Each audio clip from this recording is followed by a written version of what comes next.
चाहता है, कीर्तन करना चाहता है, तो उसके बाद आज भजन भी आप ही करेंगे प्रभु जी। आपके मुख से सुना हुए, हमने सुना नहीं भजन, आप इतने सुंदर भजन करते हो। नहीं प्रभु, जब मैं आगे आगे कीर्तन करता हूँ, आप श्रवण कीजिएगा, फिर आप कीर्तन कीजिएगा, मैं श्रवण करूंगा, तो आप पीछे पीछे साथ साथ ही दोहराते हैं। जय राधा माधव करते हैं पहले। जय राधा माधवा कुंज बिहारी। कृपया दोहराएं पीछे पीछे सभी लोग मत। जय राधा कुंज बिहारी। जय गोपी जन वल्लभा गिरिवर धारी। जय गोपी जन वल्लभा गिरिवर धारी। यशोदानंदन ब्रज जन रंजन।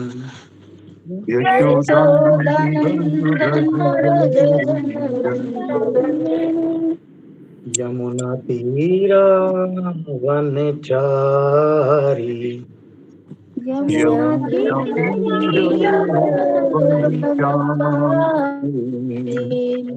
राधा माधवा कुंज बिहारी। जय राधा कुंज श्री कृष्ण चैतन्य प्रभु नित्यानंदा श्री अद्वैता गदाधर शिवासादि गौर भक्त वृंदा।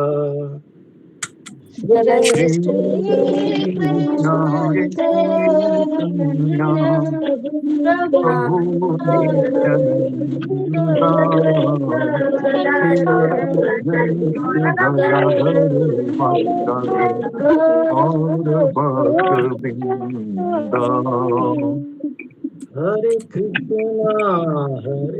कृष्णा कृष्णा कृष्णा हरे हरे हरे राम राम राम हरे हरे। हरे कृष्णा कृष्णा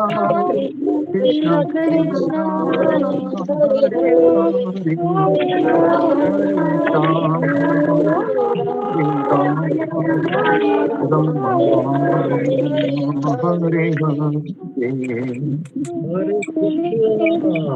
हरे कृष्णा कृष्ण कृष्णा हरे हरे हरे राम राम राम हरे हरे।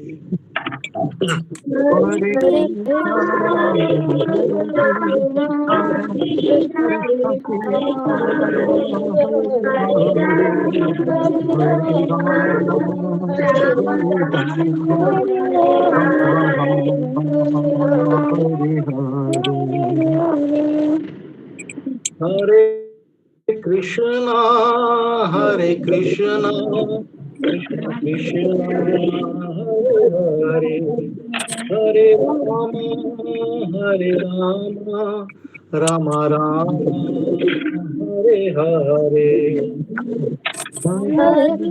हरे कृष्णा कृष्ण कृष्ण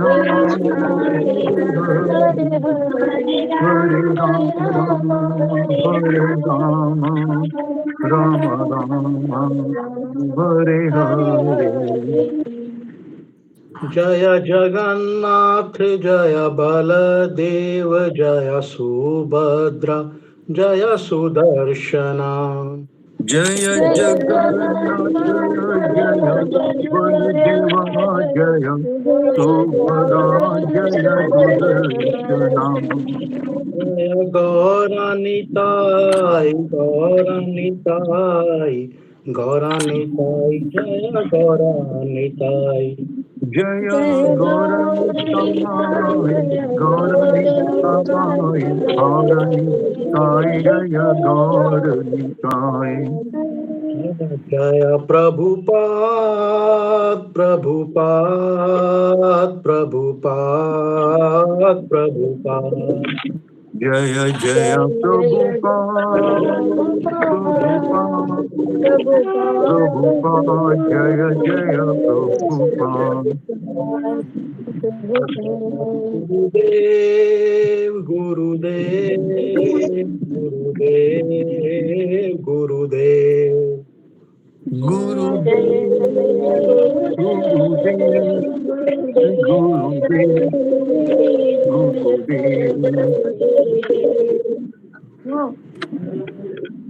ज्ञानतिम्रान्धस्य चक्षुरुन्मिलितं येन तस्मै श्रीगुरुवे नमः।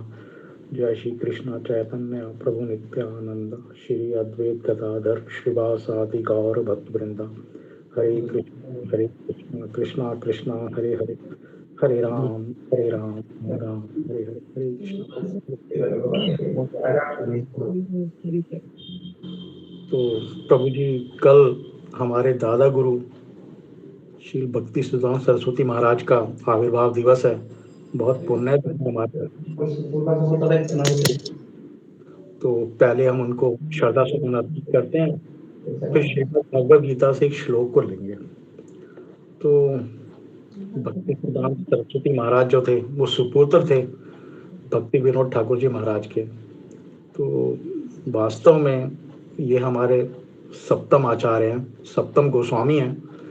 बहुत कुछ दिया है गुरु महाराज की परंपरा को, बहुत बहुत सिद्धांत दिए हैं, बहुत बहुत।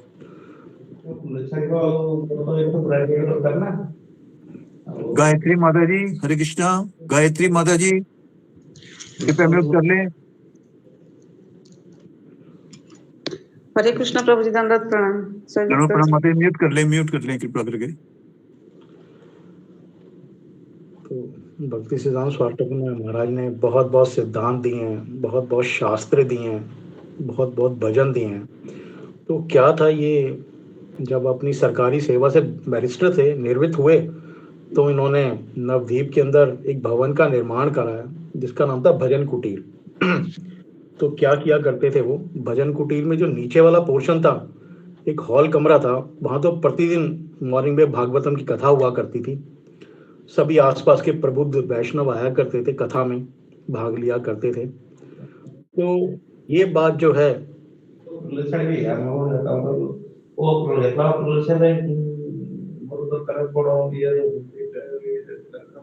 हरे कृष्णा। गायत्री माता जी म्यूट कर लीजिएगा, आपको रिक्वेस्ट की थी। धन्यवाद। हरे कृष्णा कृष्णा कृष्णा हरे हरे हरे राम राम राम हरे हरे। तो जो भवन का निर्माण किया था भक्ति विनोद ठाकुर जी महाराज ने, तो वो नीचे का जो स्थान होता था वो हॉल कमरा था जहाँ पे प्रबुद्ध वैष्णव भी आया करते थे सुबह, और भागवतम से कथा हुआ करती थी। बाकी टेम्पलों में भी होती है, ये हमारी परंपरा वहीं से बनी आई थी। तो व्यास आसन पे बैठे थे भक्ति विनोद ठाकुर जी महाराज, और ये जो टाइम था ये दिसंबर का महीना था और सन था 1898 का। तो कथा चल रही थी भागवतम की और व्यास आसन पे बैठे थे भक्ति विनोद ठाकुर जी महाराज। तो तभी सभा में आगमन हुआ एक वृद्ध वैष्णव का। शरीर पे ज्यादा कपड़े नहीं थे महाराज जी के, बस एक कोपीन पहना था महाराज जी ने, उस ठंड में भी, कड़कती ठंड में भी, और सर पे एक हैट पहना था महाराज जी ने। और महाराज जी चलते आए और अपने स्थान पे आके बैठ गए।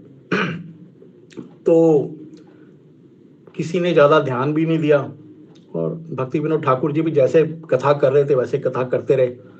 तो एक विचित्र बात हुई कि जैसे जैसे कथा बढ़ रही थी उन महाराज का क्रुंदन बढ़ता जा रहा था। अब यहाँ कथा बढ़ रही है और महाराज रो रहे हैं, बहुत भाव भी बोलो के रो रहे हैं, और जैसे जैसे कथा बढ़ती जा रही है महाराज का स्वर तेज होता जा रहा है। तो पास ही एक 20-22 साल का लड़का बैठा था। तो कभी वो व्यास आसन को देखता था और कभी उस वैष्णव को देखता था। तो उसके देखने से ऐसा प्रतीत हो रहा था जैसे इन दोनों के साथ उसका कोई संबंध है। तो रुके नहीं महाराज जी भी कथा करते हुए, और वो वैष्णव भी, क्रुंदन उनका बंद नहीं हुआ, बढ़ता ही चला गया, बढ़ता ही चला गया। और यहाँ जब कथा समाप्त हुई है तो सभी प्रबुद्ध जो वैष्णव थे वो अपने अपने स्थान से उठे, व्यास आसन को दंडवत प्रणाम किया और अपने अपने स्थानों को बस निकले ही थे, कुछ चंद कदम चले ही थे कि वो जो महाराज जी बाबा जी आए थे उन्होंने एक भजन गाना शुरू किया। बहुत सुंदर सा रघुनाथ दास गोस्वामी जी महाराज का एक भजन था, उन्होंने वो गाना शुरू किया। और भजन में इतनी मिठास थी, इतनी मिठास थी कि जितने भी कदम आगे निकले थे वो वापस लौट के आ गए। और अब सच पूछो तो आसन बदल गया। अब जो ये वैष्णव, वृद्ध वैष्णव थे, अब ये व्यास आसन पे बैठे हैं, और जो व्यास आसन पे थे वो उनके सामने बैठे हैं आके। महाराज जी ने भाव विभोर कर दिया अपने भजन में, बहुत मधुर भजन गाया, बहुत मधुर भजन गाया। उसके बाद उन्होंने सभी से क्षमा याचना की कि उनके क्रुंदन की वजह से कुछ सभा डिस्टर्ब हुई है, कुछ कथा में व्याधान हुआ है, तो वो भारी मन से अब चले गए। और यही लक्षण अब उनके प्रतिदिन थे महाराज जी के। वो प्रतिदिन महाराज जी आते थे और वैसे ही कथा में डूबते थे और वैसे ही उनका विहल, उनका क्रुंदन होता था। तो अब उस बालक से रुका नहीं गया जो 20-22 साल का था। असल में वो बालक थे भक्ति सिद्धांत सरस्वती महाराज, और जो व्यास आसन पे जो बैठे थे वो उनके पिता थे भक्ति विनोद ठाकुर जी महाराज। तो उन्होंने पूछा कि ये कौन है, तो उनको तो पता था। उन्होंने बोला कि ये वृंदावन से पधारे हैं, 30 साल इन्होंने वृंदावन में एकांत भजन किया है, एकांत भजन किया है, एक पैर बाहर नहीं निकाला वृंदावन से इन्होंने, तो इसलिए इनके हृदय में भगवत प्रेम है। तो बस उसी दिन से इच्छा हो गई भक्ति सिद्धांत सरस्वती महाराज की कि अब दीक्षा लेनी है तो मैंने महाराज जी से लेनी है। और पिता ने भी बोल दिया बिल्कुल योग्य है ये तुम्हारे, यही गुरु बनने के योग्य हैं। तो एक दिन अवसर पाके भक्ति सिद्धांत सरस्वती महाराज ने कहा, और वो गुरु महाराज जो थे, वृद्ध वैष्णव जो थे, वो गौर किशोर दत्त बाबा जी महाराज थे। तो कहा उनको कि मुझे आपसे दीक्षा चाहिए। तो उन्होंने कहा मैं तो किसी को दीक्षा देता नहीं, एक को दी थी वो तो भाग गया, उसके बाद मैं किसी को दीक्षा देता नहीं हूँ। तो लेकिन इन्होंने तो प्रण किया हुआ था कि मुझे दीक्षा लेनी तो आपसे ही लेनी है। वो देना नहीं चाहते थे और ये मानना नहीं चाहते थे। तो एक दिन जब ज्यादा हट बढ़ी तो उन्होंने कह दिया गौर किशोर दत्त बाबा जी महाराज ने कि ठीक है मैं पूछूंगा, पूछ के बताऊंगा। मैं किससे पूछेंगे? वो बोले गौरांग महाप्रभु से पूछूंगा फिर बताऊंगा आपको। अच्छा ठीक है। 2-4 दिन बीते और ये सोच रहे थे कि ये युवक भूल जाएगा, पर ये कहाँ भूलने वाले थे, ये तो ठान चुके थे कि मैंने गुरु तो इन्हीं को ही बनाना है, दीक्षा इन्हीं से लेनी है। तो पूछा महाराज जी मेरी दीक्षा का क्या हुआ? ओहो हो मैं तो भूल गया, कोई बात नहीं मैं पूछ के बताऊंगा। चलो फिर गई आई गई बात हो गई, हफ्ता निकल गया ऐसे। अब वो युवक ने फिर पकड़ा, महाराज जी मैंने आपसे विनय किया था, क्या हुआ? ओहो अच्छा, कहीं था नहीं लगा, मैं अब की तो मैं पूछ लूंगा। तो फिर बात आई गई हो गई, ऐसे 3-4 बार हो गया।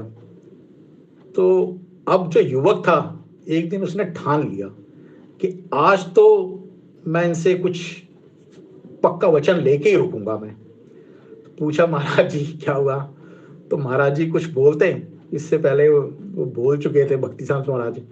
अरे महाराज जी आपके भगवान भी टेढ़े और आप भी टेढ़े, मैं इतने दिन से आपसे विनय कर रहा हूँ, आपका दिल नहीं दुखता क्या? मैं कितने दिन से बोल रहा हूँ।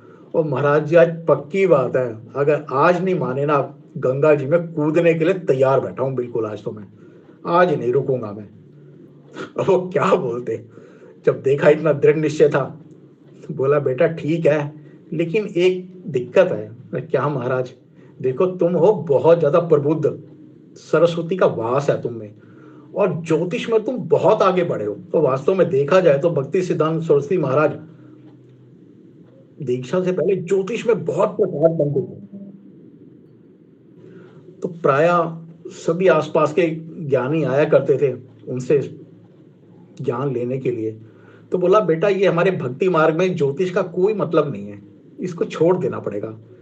और वो दिन था गुरु महाराज को प्रण किया, तो उन्होंने फिर आगे चले ही नहीं, वो बिल्कुल वहीं छोड़ दिया और दीक्षा उनसे ली।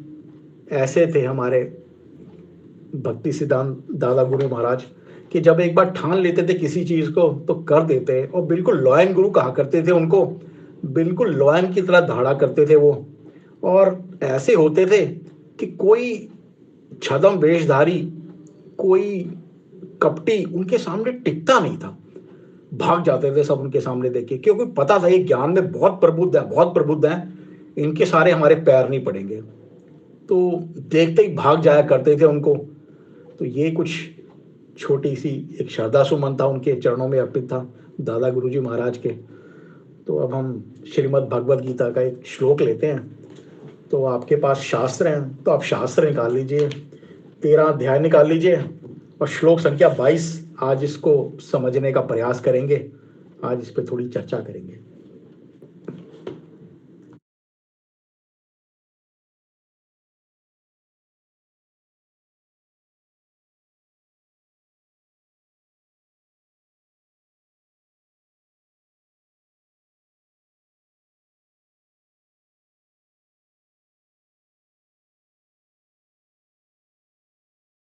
आप सभी से विनय निवेदन है कि आप श्रीमद् भगवद गीता निकाल लें, 13 अध्याय, और अध्याय का नाम है प्रकृति पुरुष तथा चेतना, और श्लोक संख्या 22 आप निकाल लीजिए। आज थोड़ा भगवान की वाणी को समझने का प्रयास करते हैं, भगवान हमको क्या ज्ञान दे रहे हैं।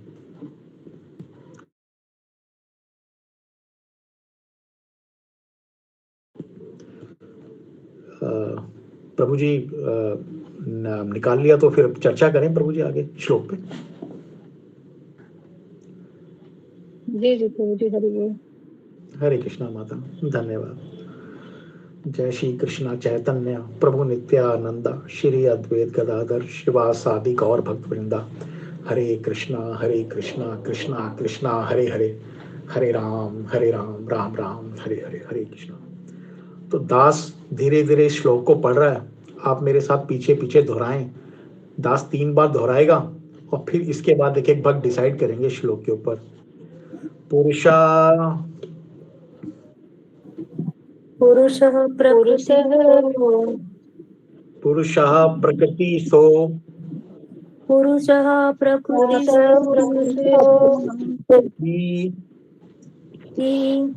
भुङ्क्ते भुङ्क्ते प्रकृतिजान् गुणान् कारणं गुणसङ्गोऽस्य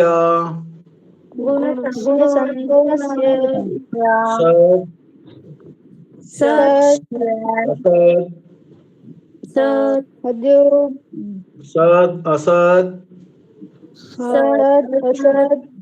योनि जन्मसु। अब दास दोहरा रहा है और आप पीछे बोलिएगा। पुरुषा प्रकृतिस्थो हि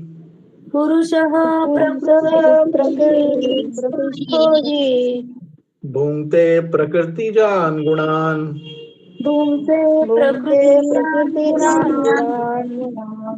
कारणं गुणसङ्गोऽस्य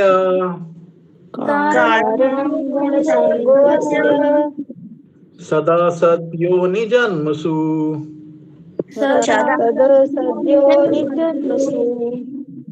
पुरुषा प्रकृतिस्थो हि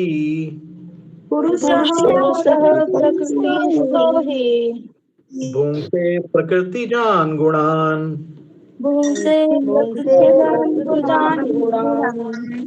कारणं गुणसङ्गोऽस्य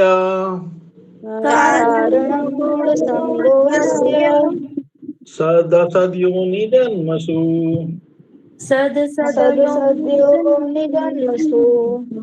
पुरुषा प्रकृतिस्थो हि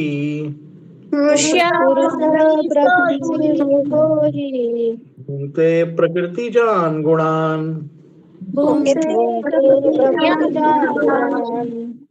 कारणं गुण संगोऽस्य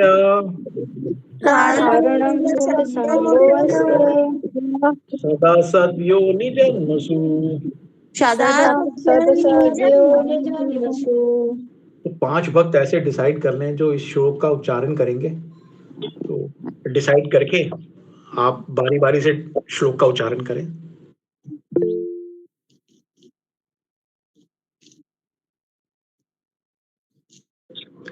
ठीक है, रेखा माता जी, डॉक्टर रेखा माता जी, आप कीजिए पहले।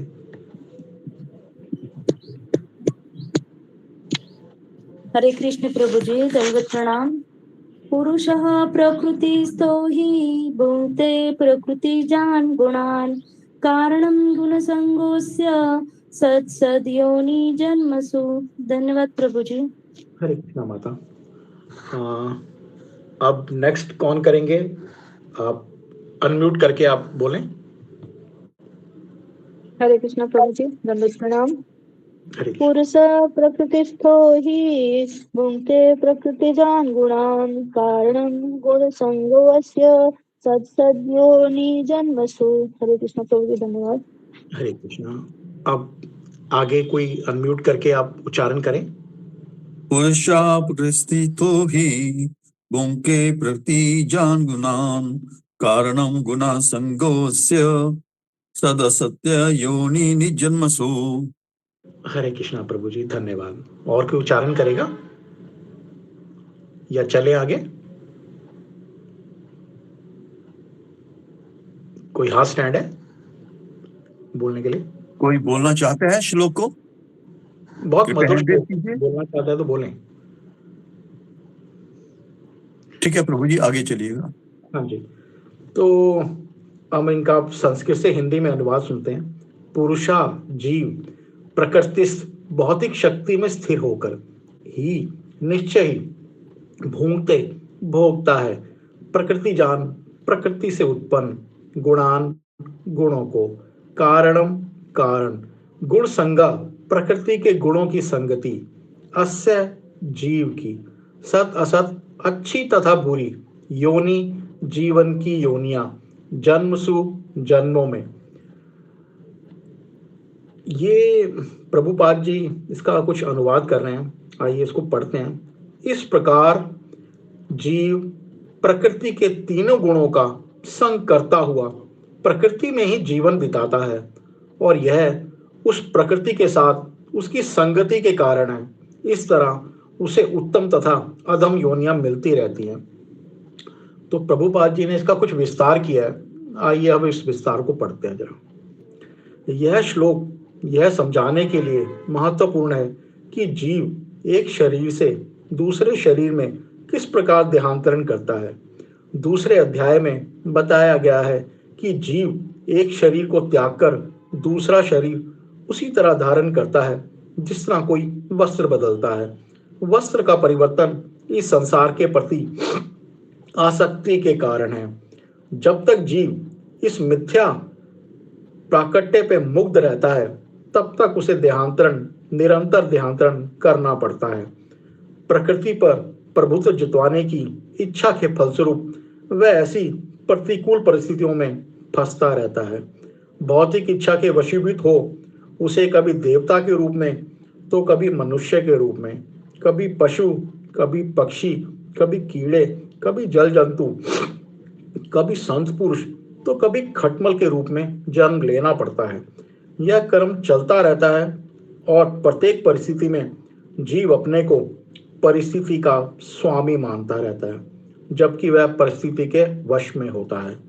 यहाँ पर बताया गया है कि जीव किस प्रकार विभिन्न शरीरों को प्राप्त करता है। यह प्रकृति के विभिन्न गुणों की संगति के कारण है। अतएव इन गुणों से ऊपर उठकर दिव्य पद पे स्थिर होना होता है। यही कृष्णा भावनामृत कहलाता है। कृष्ण भावनामृत में स्थिर हुए बिना भौतिक चेतना मनुष्य को एक शरीर से दूसरे शरीर में देहांतरण करने के लिए बाध्य करती है, क्योंकि अनादि काल से उसमें भौतिक आकांक्षाएं व्याप्त हैं, लेकिन उसे इस विचार को बदलना होगा। यह परिवर्तन प्रामाणिक सूत्रों से सुनकर ही लाया जा सकता है। इसका सर्वश्रेष्ठ उदाहरण अर्जुन है, जो कृष्ण से ईश्वर विज्ञान का श्रवण करता है। यदि जीव इस श्रवण विधि को अपना ले तो प्रकृति पर प्रभुत्व जताने की उसकी चिर अभिलाषा आकांक्षा समाप्त हो जाएगी और क्रमशः ज्यों-ज्यों वह प्रभुत्व जताने की इच्छा को कम करता जाएगा, त्यों-त्यों उसे आध्यात्मिक सुख मिलता जाएगा। एक वैदिक मंत्र में कहा गया है कि ज्यों-ज्यों जीव भगवान की संगति में विद्वान बनता जाता है, त्यों-त्यों उसी अनुपात में वह आनंदमय जीवन का आस्वादन करता रहता है। ओम हरे कृष्णा कृष्णा कृष्णा हरे हरे, हरे राम राम राम हरे हरे, हरे कृष्णा। भक्तों, यहाँ भगवान अर्जुन को बता रहे हैं कि जीव इस भौतिक जगत में कैसे गुणों की संगति करता है, कैसे आता है और कैसे उसका ये संसार में जो चलन है ये चल ही रहा है। भगवान कह रहे हैं प्रकृति जान गुणान।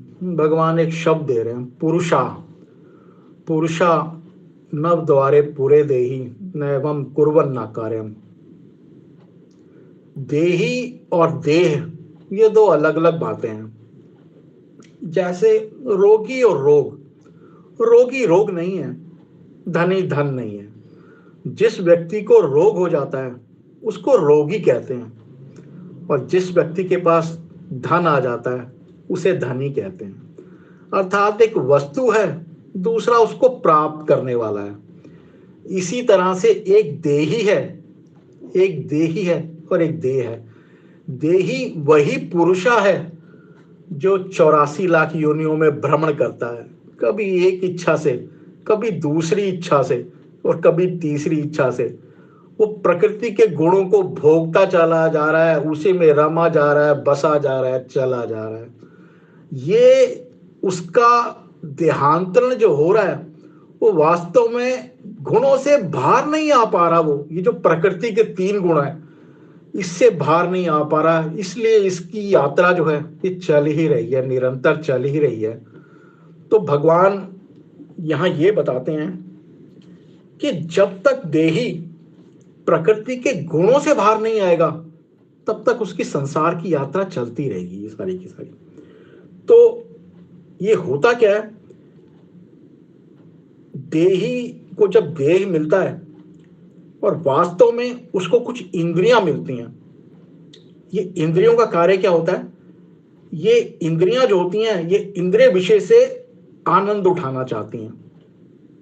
आंख दृश्यों को देखना चाहती है, सुंदर सुंदर दृश्यों को, उसमें वो आनंद उठाती है। जिह्वा भोज्य पदार्थों में स्वाद लेना चाहती है, वो उसमें आनंद उठाती है उसके अंदर। और इसी तरह से कानों में सुंदर सुंदर संगीत सुनने की इच्छा होती है, उससे ही आनंद उठाती है।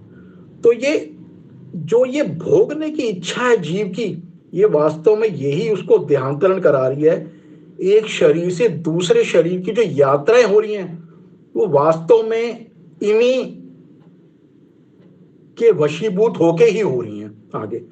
तो भगवान ये कह रहे हैं आगे कि इस भौतिक इच्छा के वशीभूत होके वह कभी देवता के रूप में, कभी मनुष्य के रूप में, कभी पशु के रूप में, कभी खटमल के रूप में, कभी संत पुरुष के रूप में कभी जन्म लेता रहता है। तो यहाँ बोला गया है, तो वास्तव में देखा जाए तो ये जो 84 लाख जीवों को इंद्रियां मिली हुई हैं, इंद्रियों से जो सुख मिलता है वो एक समान होता है।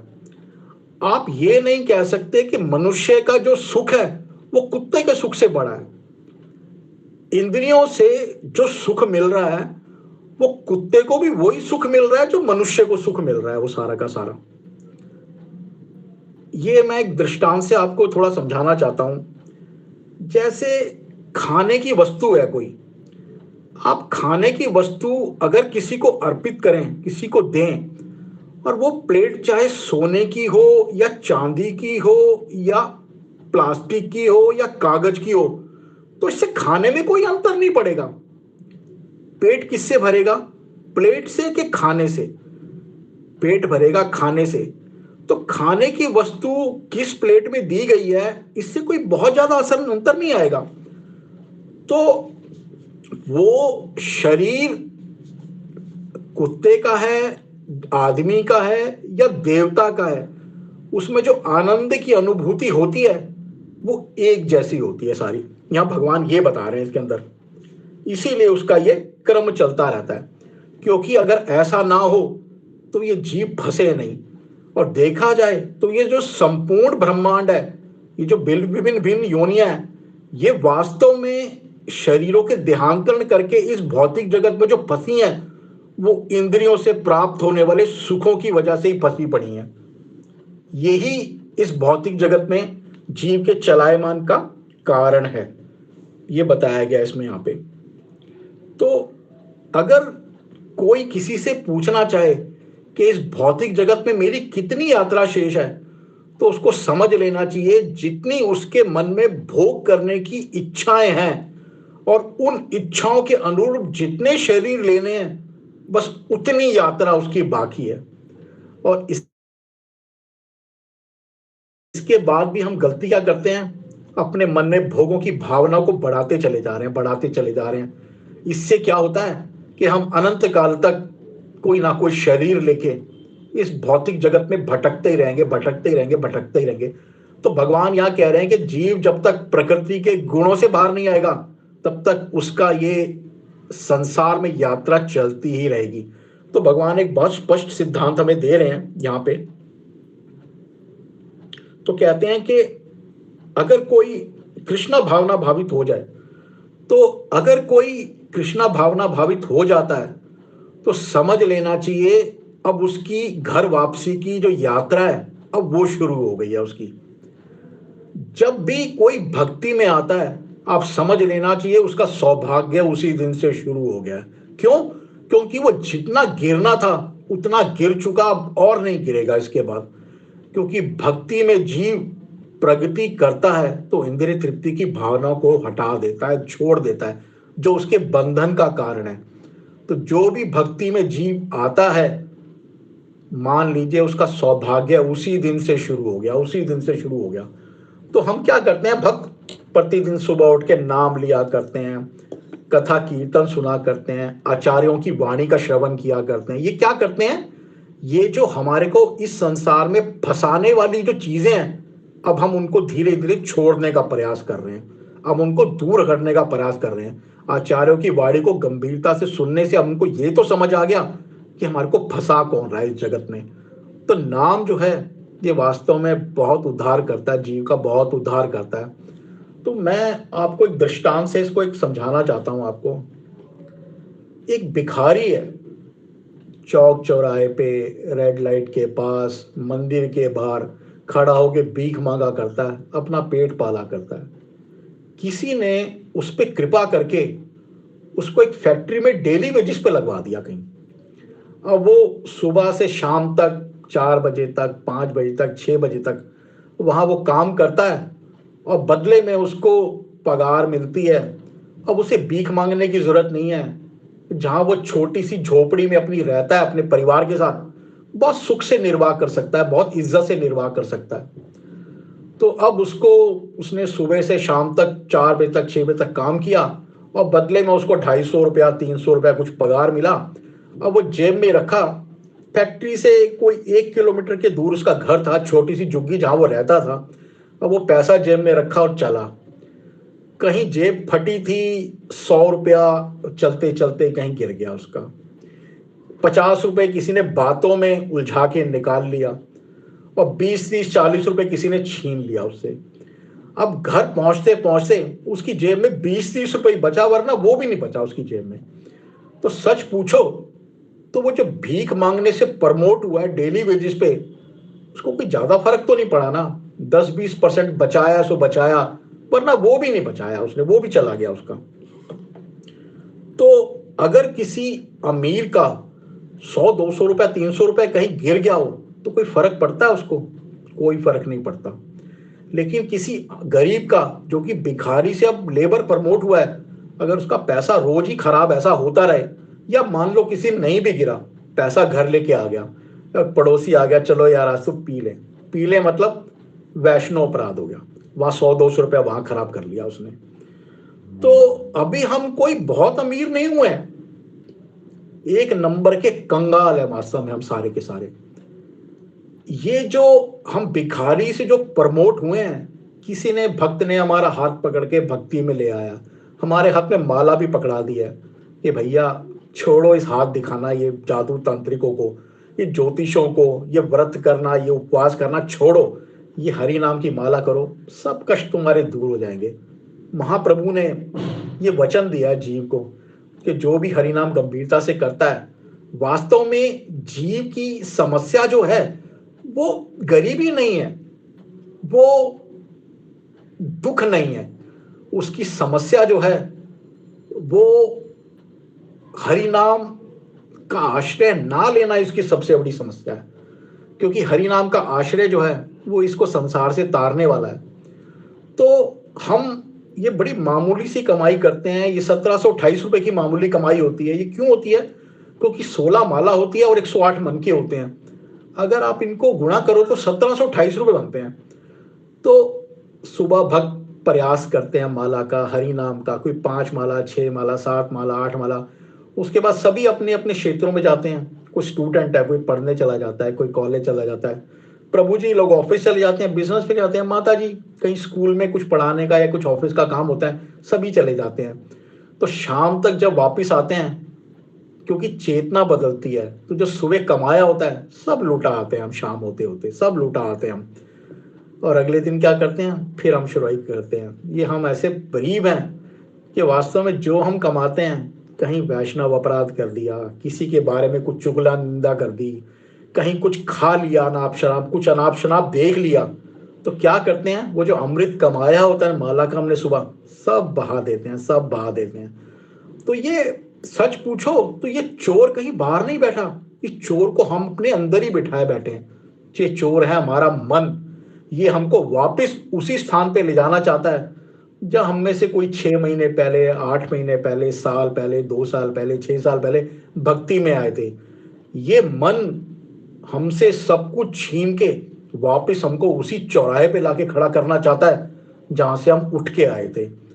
तो इस मन से सदा सजग रहना है और नाम जपते हुए ये सदा मन में ध्यान रखना है कि ये कमाई तो बड़ी गाढ़ कमाई है, इसको ऐसे कहीं चौक चौराहे पे कहीं लुटाना नहीं है, कहीं इधर उधर उसको खराब करना नहीं है। क्यों?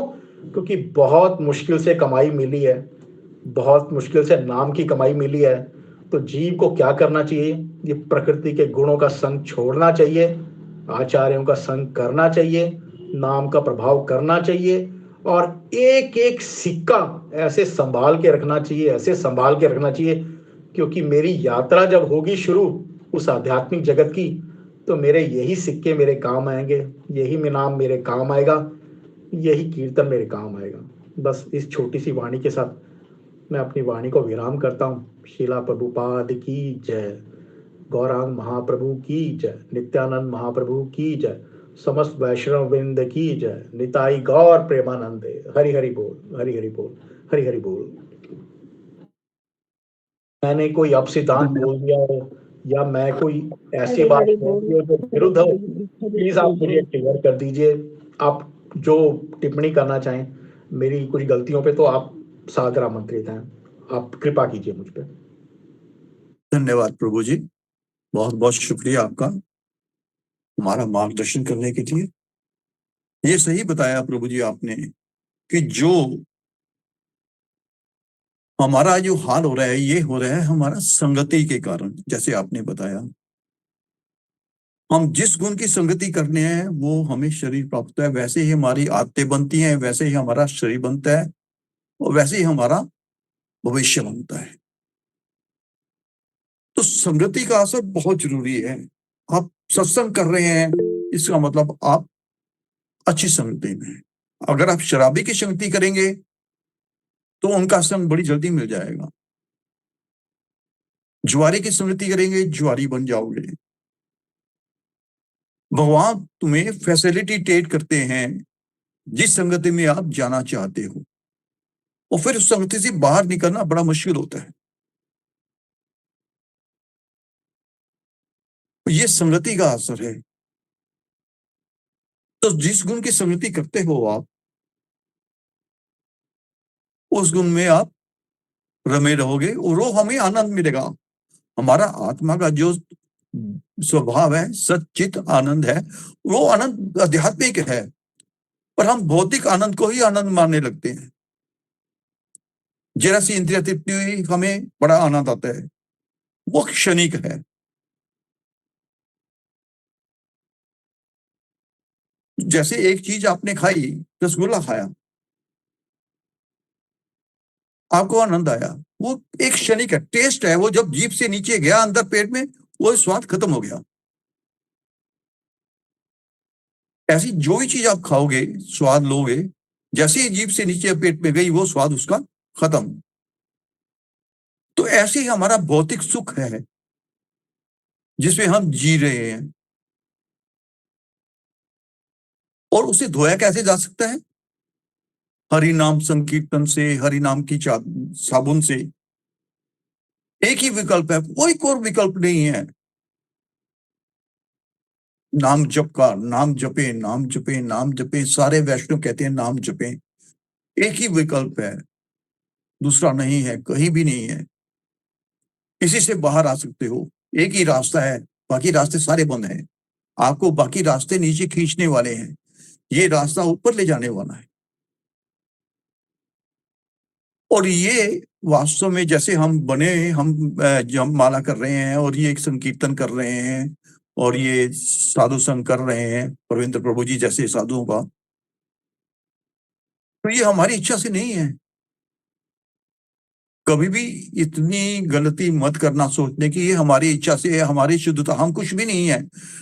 प्रभु जी ने बताया हमारे ऊपर कोई कृपा हुई है, कोई वैष्णव की कृपा हुई है, जो हमें, जिसको दया आई हमारे को ऊपर और उसने हमें संग दिया। ये भगवान की कृपा हुई है। भगवान ने वैष्णव को भेजा, भाई निकालो इन्हें यहां से बाहर, कोशिश करो, तो हमारे पे कृपा हुई है। नाम लेना आसान नहीं है। अब एक चीज देखिए, आपके पास 24 घंटे है, 24 घंटे 3-4 घंटे आप निकाल के नाम लेते हैं या स्मरण करते हैं या सत्संग करते हैं, अध्याय भागवतम सुनते हैं, गीता सुनते हैं। अगर आप ना सुनते ये वाला 4-5 घंटे, तो वो भौतिक चीजों में जाता ना जाता, या टीवी देखते, मोबाइल देखते, किसी से बतियाते, कम से कम वो 4-5 घंटे तो हमारा उस पाप वाले कब से कम हुआ हमारा।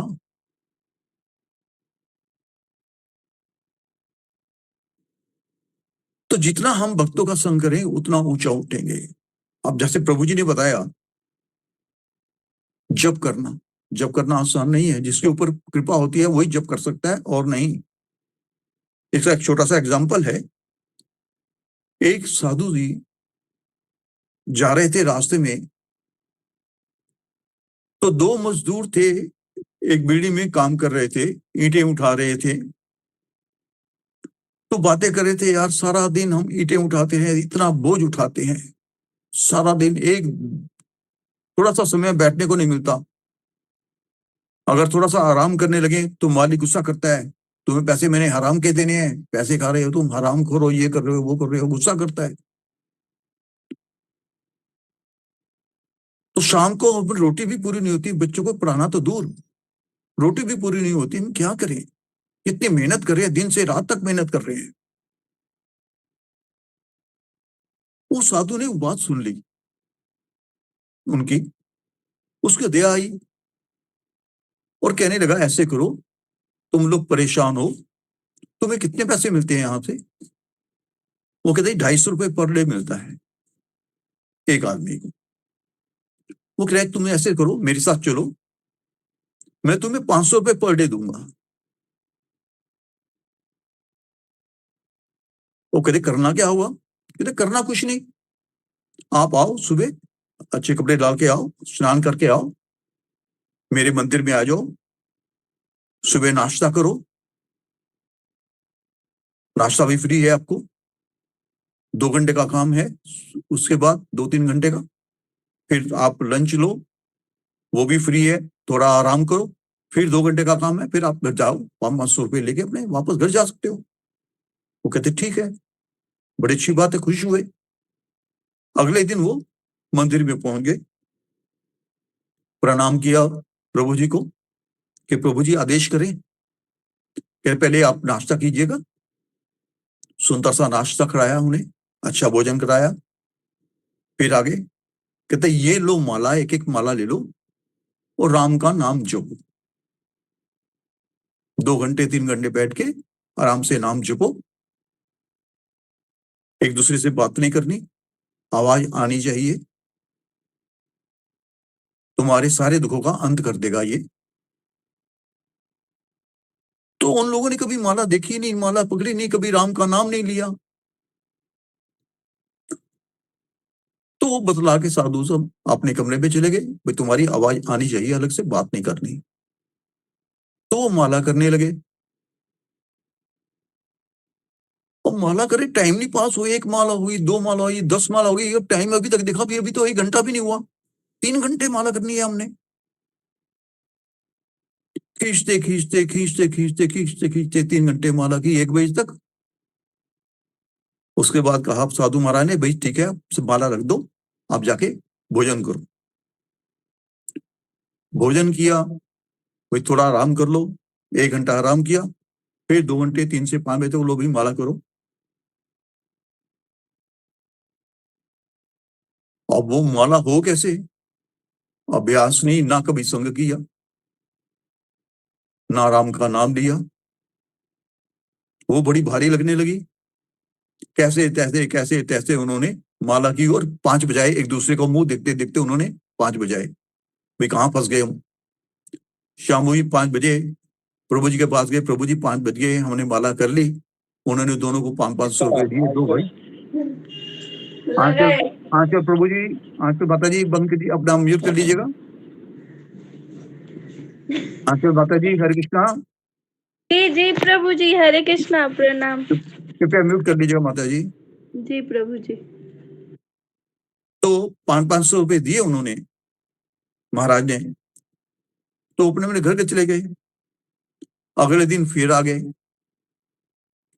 तो एक दूसरे की शक्ल देखते देखते ऐसे उन्होंने अगला दिन भी व्यतीत किया। बड़ी मुश्किल से माला होने का नाम नहीं ले रही, टाइम पास नहीं होता। जब 3 दिन हो गए, महाराज के पास गए। महाराज ये पकड़ो अपनी माला, ये हमारे बस का काम नहीं है, हम नहीं कर सकते, हम दोबारा वहीं पे जा रहे हैं। वो काम हमारे लिए ठीक है, हम उसी काम के लिए बने हैं, ये काम हमारे लिए नहीं बना। ये माला हमारे से नुस्ती, हमारा तो टाइम ही पास नहीं होता, नाम तो चलेगा कैसे मुंह पे। तो ये हमारा हाल है। हमारे पे कृपा हुई है एक वैष्णव की, जिसे हम माला कर पा रहे हैं, भगवत नाम ले पा रहे हैं। हमें इतनी योग्यता नहीं है। मैं आपके बारे में नहीं कह रहा, मैं अपने बारे में कह रहा हूं कि मेरे में इतनी योग्यता नहीं है कि मैं नाम ले पाऊं।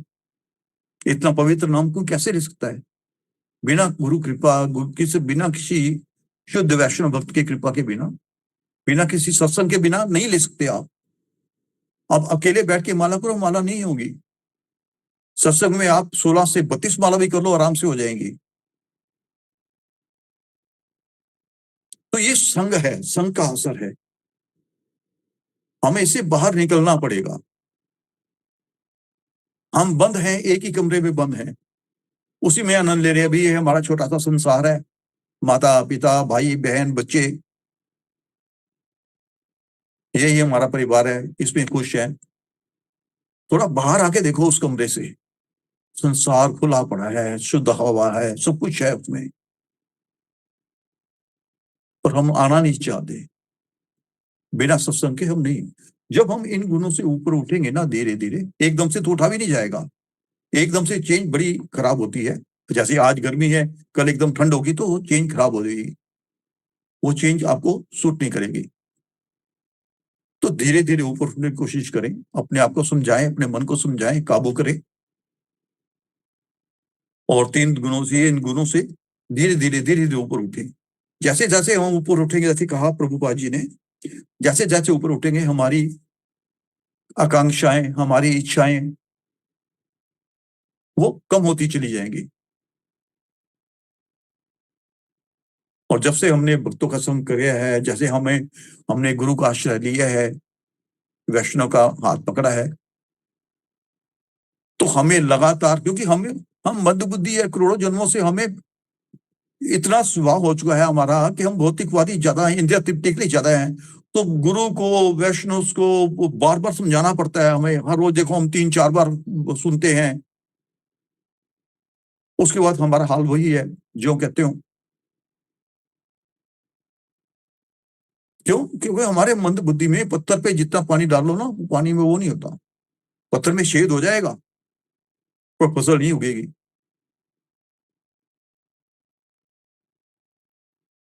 तो इसलिए हमें धीरे धीरे उठना पड़ेगा, समझना पड़ेगा, आत्म मंथन करना पड़ेगा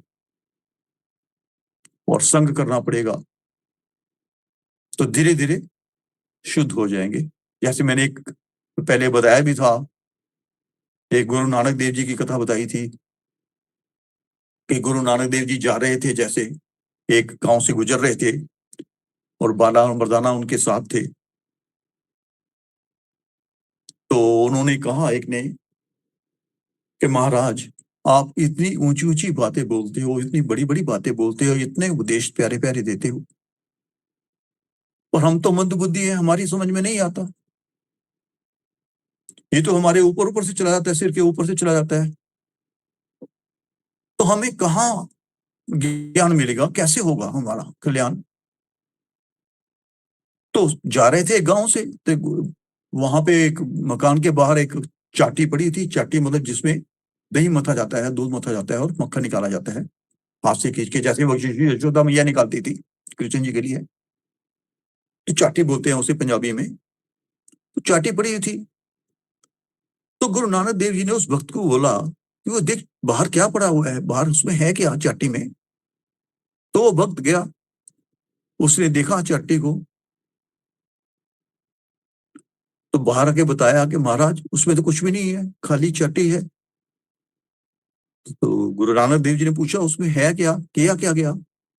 उससे वो दही मथा गया, दूध मथा गया, उसमें से मक्खन निकाला गया। मक्खन निकाल के उन्होंने और उसे धो के उन्होंने वहां पे रख दिया, अब वो खाली है। तो गुरु नानक देव जी ने कहा, जा उसमें जरा उंगली लगा के देख जरा दीवारों पे उसकी। तो वो भक्त गया, उसने उनकी दीवारों पे, चाटी की दीवार पे उंगली लगाई, वो उंगली में चिकनाहट लग गई। तो वो जब वापस आके बताया गुरु नानक देव जी को कि भाई वो तो उसमें चिकनाहट है, चिकनाहट लगी मेरे उंगली में, तो महाराज ने कहा देखो ये उस मक्खन के संग का असर है।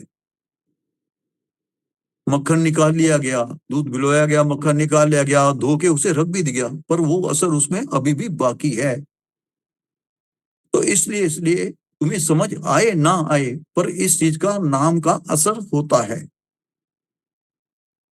चाहे थोड़ा सा हो, असर तो होता है। और धीरे धीरे वो सब असर होने लगेगा, तुम भी मक्खन बनोगे, विनम्रत बनोगे, सब कुछ उसमें समझ आएगा आपको धीरे धीरे। तो संतों की वाणी इतनी जल्दी समझ नहीं आती, समझने के लिए टाइम देना पड़ता है, मन लगाना पड़ता है, सुनने की कोशिश करनी पड़ती है, संग करना पड़ता है, तब धीरे धीरे बातें हमारी समझ में आने लगती हैं। प्रवींद्र प्रभु जी, जो मैं अगर गलत कह गया हूं तो मैं क्षमा याचक हूं। प्रवींद्र प्रभु जी। प्रभु जी, एक एक चीज आपने शास्त्र सम्मत बोली है प्रभु, बहुत बढ़िया, बहुत अच्छा बोला आपने प्रभु। कोई भक्त प्रवींद्र प्रभु जी से कोई इस सिलसिले में प्रश्न पूछना चाहता है तो उनका स्वागत है। धन्यवाद। हरे कृष्णा।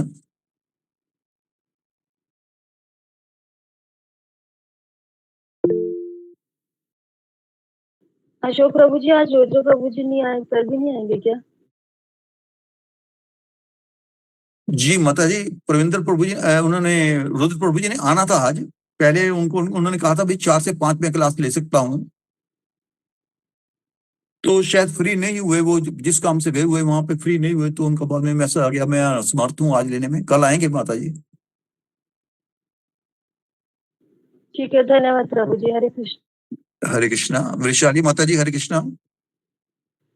हरे कृष्णा। हरे कृष्णा प्रभु जी। परविंदर प्रभु जी आपके चरणों में दंडवत प्रणाम। अशोक प्रभु जी आपके चरणों में दंडवत प्रणाम। सभी भक्तों को दंडवत प्रणाम। प्रणाम माता जी। जी परविंदर प्रभु जी आपके पास बहुत ही ज्ञान का भंडार है। इसी तरह से हमें आपके द्वारा हम सीखते रहेंगे। इसी तरह से आप हमें सिखाते रहिएगा। और आपने जो उदाहरण दिया मैं तो आजीवन याद रखूंगी कि जैसे कि आपने कहा कि हम थोड़े बहुत 16 माला करते हैं और किस तरह से हम गवा देते हैं उस भिखारी की तरह। तो वो मैं मतलब मैं हमेशा अपने आप को कहती थी कि हाँ मैं 16 माला करती हूँ, मैं भागवतम पढ़ती हूँ, मैं भगवत गीता पढ़ती हूँ, मगर आपका ये जो उदाहरण आपने दिया तो मैं उसे हमेशा याद रखूंगी। और आपने जो मनुष्य और एक कुत्ता होता है उस वो दोनों एक जैसा ही आनंद कैसे प्राप्त कर लेते हैं उसका उदाहरण आपने जो थाली का दिया वो भी बहुत सुंदर था प्रभु जी। मैं वो भी हमेशा याद रखूंगी। बहुत सुंदर, आप बहुत सुंदर बताते हो प्रभु जी। इसी तरह से हमारा मार्गदर्शन करते रहिएगा। हरे कृष्णा प्रभु जी। धन्यवाद प्रणाम। प्रणाम माता, प्रणाम।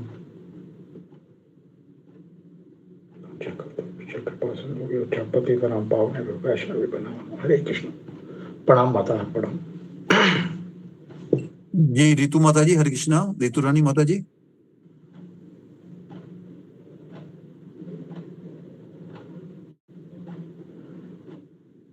रितु रानी माता जी, हरे कृष्णा।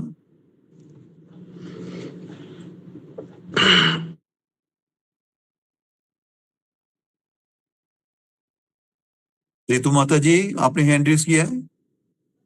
हरे कृष्णा प्रभु जी, दंडवत प्रणाम। गलती से हैंड रेस हो गया। क्षेमा माता जी, हरे कृष्णा। जी प्रभु जी, हरे कृष्णा, दंडवत प्रणाम। परविंदर प्रभु जी आपको भी सभी भक्तों के चरणों में मेरा दंडवत प्रणाम।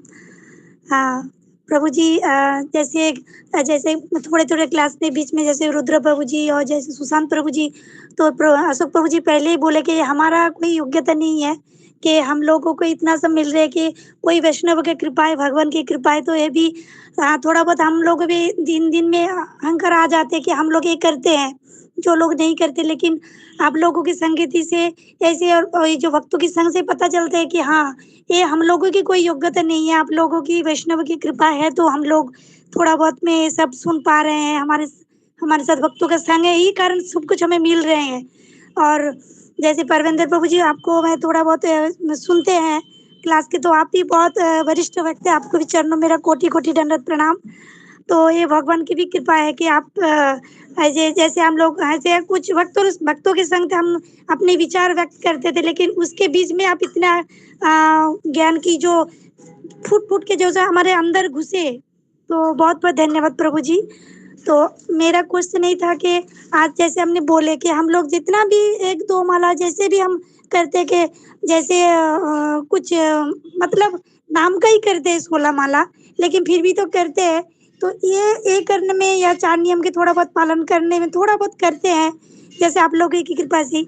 लेकिन हम लोग चाहते कि और भी ज़्यादा करें, या भगवतम पढ़े या थोड़ा गीता क्लास के और भी 2-3 बार रिकॉर्डिंग सुने, या प्रभुपाद की जैसे तात्पर्य वो 2-3 बार पढ़े।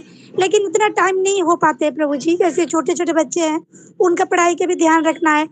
लेकिन अभी लगता है कि जैसे इधर का हम लोगों को 2-3 जैसे उनका कम उम्र में गुजर जा रहे हैं दोनों हम लोग, कुछ करीबे उनका उम्र इतना ज़्यादा नहीं हुआ है।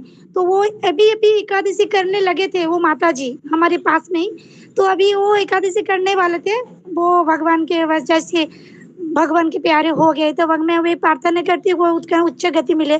तो मैं ही सोचती हूँ कि मैं बच्चों के ख्याल में अपना समय नष्ट करूँ, या मैं जो आध्यात्मिक मेरे प्रगति है तो हम लोगों को हम कैसा स्तर है ये थोड़ा, जैसे आप लोग वरिष्ठ हैं और रुद्र प्रभु जी और सुशांत प्रभु जी वो लोग इतना सारे अच्छे से बता देते हैं शास्त्रीय कथा। तो अशोक प्रभु जी और परविंदर प्रभु जी आप भी थोड़ा हमसे वरिष्ठ है, थोड़ा हमारे जो स्तर है हमें क्या करना चाहिए थोड़ा गाइड करिए प्रभु जी, कि भक्ति के लिए क्या अच्छा है या हमारे घर को संभालने के लिए, क्योंकि बच्चे लोग को भी संभालना चाहिए। तो कौन सा टाइम हमें कहाँ खर्च करना है, तो थोड़ा मार्गदर्शन करें प्रभु जी। हरे कृष्णा प्रभु जी।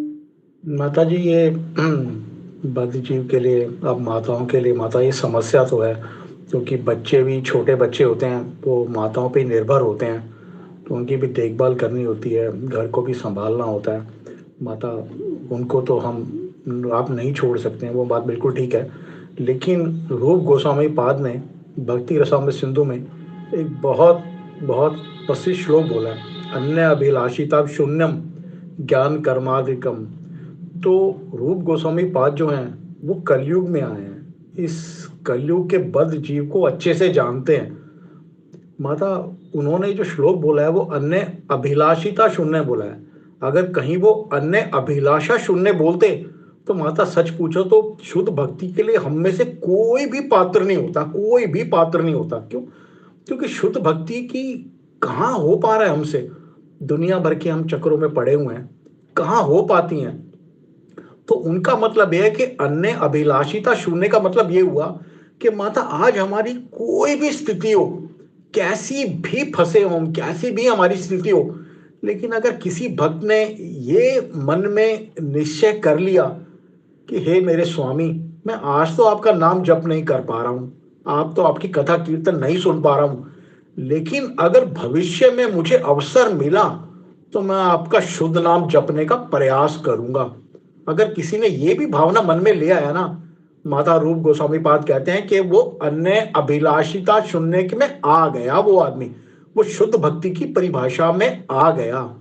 ये कैसे होता है माता? हम भागवतम इतना प्रेम करते हैं, हम वैष्णव इतना प्रेम करते हैं भागवतम को, अगर कहीं लिखा भी नजर आता है ना बोर्ड में भागवतम, हमारा तो मन प्रसन्न हो जाता है।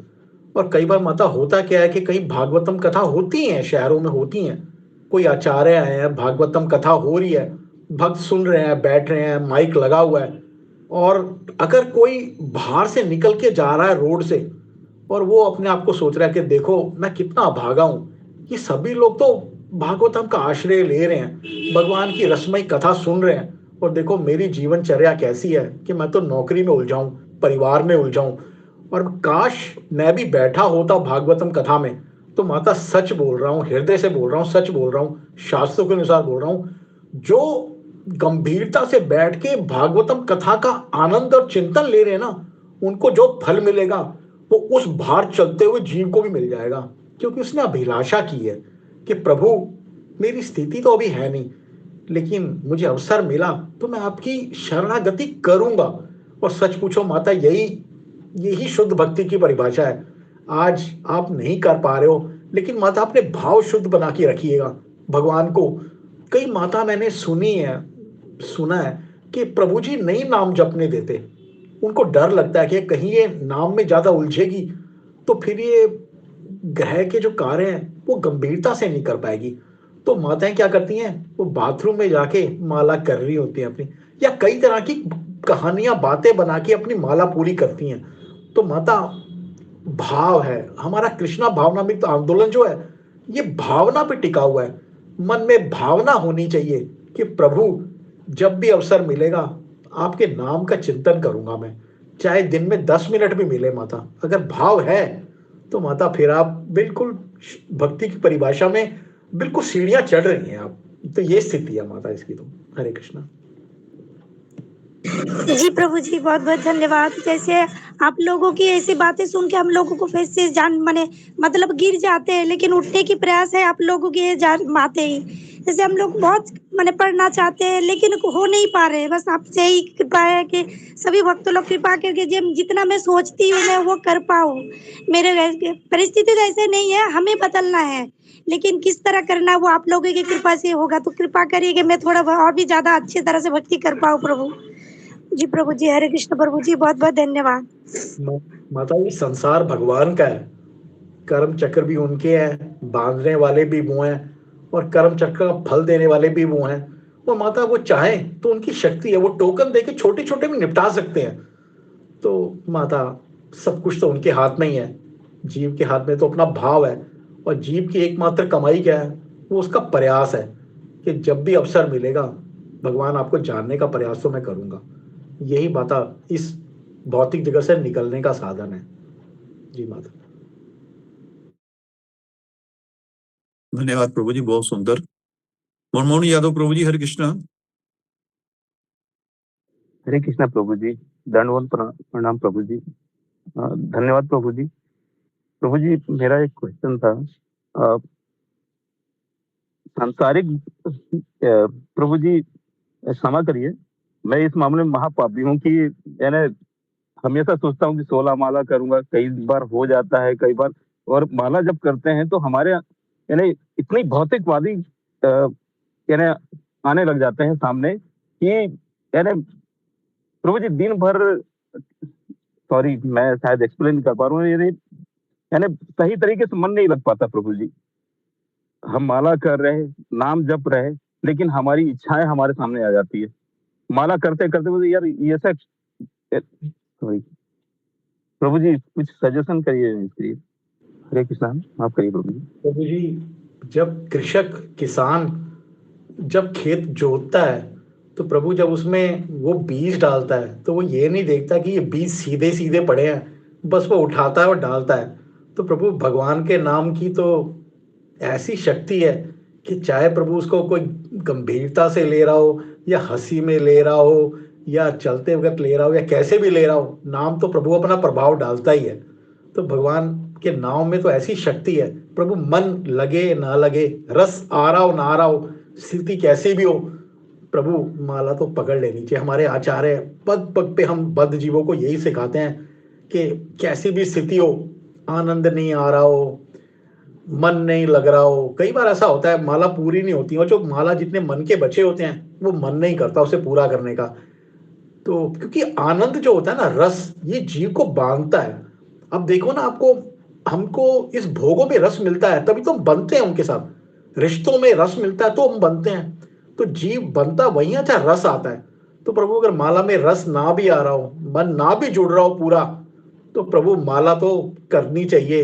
वो तो ऐसा है कि वो चाहे जैसे भी करो वो अपना प्रभाव दिखाएगा ही दिखाएगा। पूरी भागवतम भरी हुई है प्रभु, आप कहीं से भी उठा के देखेंगे पढ़ेंगे ना, तो हमारे आचार्य यही संत देते हैं कि नाम का आश्रय लेना चाहिए, नाम चलता रहना चाहिए। जी प्रभु। धन्यवाद प्रभु जी। जैसे प्रभु जी मैंने प्रभु पहले जी, भी कहा है,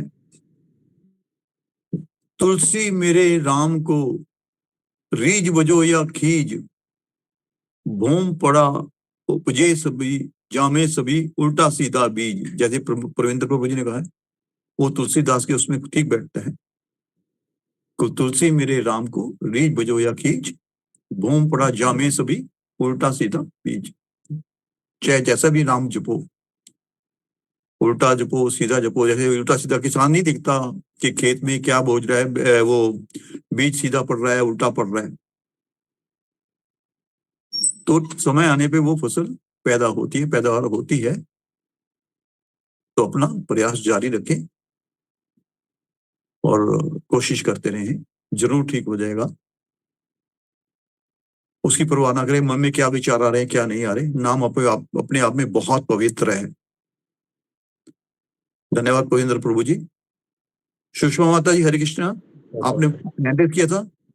हरे कृष्णा प्रभु जी, दंडवत प्रणाम, सभी को दंडवत प्रणाम। प्रभु जी, हम जो प्रभु जी ने बोला है ना, वो थोड़े थोड़े हमारे साथ ये भी होते हैं, क्योंकि जपा करने के समय हम सोचते हैं, जप करने के समय तो इधर बात उधर की बात आती है मन में, तो मन में आते हैं तो फिर भी हम जप करते हैं, तो बाद में हम सोचते हैं इतना माला करने के समय में वही बात आते हैं, तो प्रभु जी हम कोई वैष्णव अपराध किया है, तो यही सोच के माला करते हैं। प्रभु जी नाम अपराध तो होते हैं ना, तो गिल्टी फील होते हैं। तो प्रभु जी क्या सलाह आप देना चाहते हैं प्रभु जी, इसलिए हैंड रेस की है। कृष्णा माता जी, आप जब नाम जपते हैं तो मन कहीं खींचता है माता, और ये मन कहाँ खींचता है, जहाँ जीव ने अपना आश्रय लिया होता है ना, ये आश्रय हमें खींचते हैं। क्योंकि अभी तक हमने नाम को पहचान हमारी हुई नहीं है, तो ये जो भौतिक जगत के हमारे आश्रय हैं, संबंधों के आश्रय हैं, धन के आश्रय हैं, रिश्तों के आश्रय हैं, ये आश्रय हमें खींचते हैं माता, क्योंकि हमने अभी तक इनका आश्रय लिया हुआ है। तो ये उसी तरह है, उस भिखारी की तरह ही है माता, जो जेब में पैसे डालता है तो उसको करना क्या चाहिए माता, अगर कहीं जेब फटी हो तो धागे से सिलवा लेनी चाहिए, क्योंकि आप उसमें फिर पैसे डालेंगे, आप चलेंगे फिर पैसे निकल जाएगा। तो माता जेब भी सिलवा लेनी चाहिए, और जहां मन तंग होता हो, जहां जप करते करते निकल जाता हो, माता उसकी रिपेयरिंग करा लेनी चाहिए, वरना आप उसमें अनमोल अमृत डालेंगे वो फिर निकल जाएगा। तो माता धीरे धीरे ही होगा ये सब तो, लेकिन जो आश्रय हैं संसार के माता, वो आश्रय हमको खींचते हैं। और जीव को एक चीज समझ लेनी चाहिए कि नाम रूप गुण की कोई भी संज्ञा इस भौतिक जगत में आश्रय नहीं दे रही है, नहीं दे सकती है, नहीं दे पाएगी। क्यों? क्योंकि खुद ही काल और परिस्थिति का गुलाम है, टेम्परेरी है, इसलिए वो हमें आश्रय नहीं देगी माता। इसको आप हृदय में धारण कर लीजिए। हरे कृष्णा माता। जी प्रभु जी, धन्यवाद धन्यवाद।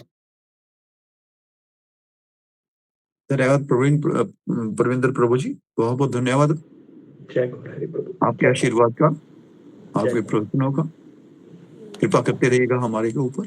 तो हम यहाँ विराम देते हैं। सभी भक्तों के चरणों में दंडवत प्रणाम। हरे कृष्ण कृष्ण कृष्ण हरे हरे, हरे राम राम राम हरे हरे, हरे कृष्ण कृष्ण हरे हरे, हरे राम राम हरे हरे, हरे कृष्ण कृष्ण हरे हरे, हरे राम राम हरे हरे। सभी भक्तों के चरणों में दंडवत प्रणाम। और मुझसे गलत शब्द निकल गया हो मैं क्षमा चाहूंगा। हरे कृष्ण, दंडवत प्रणाम। सभी भक्तों को दंडवत प्रणाम। दंडवत प्रणाम। हरे कृष्ण।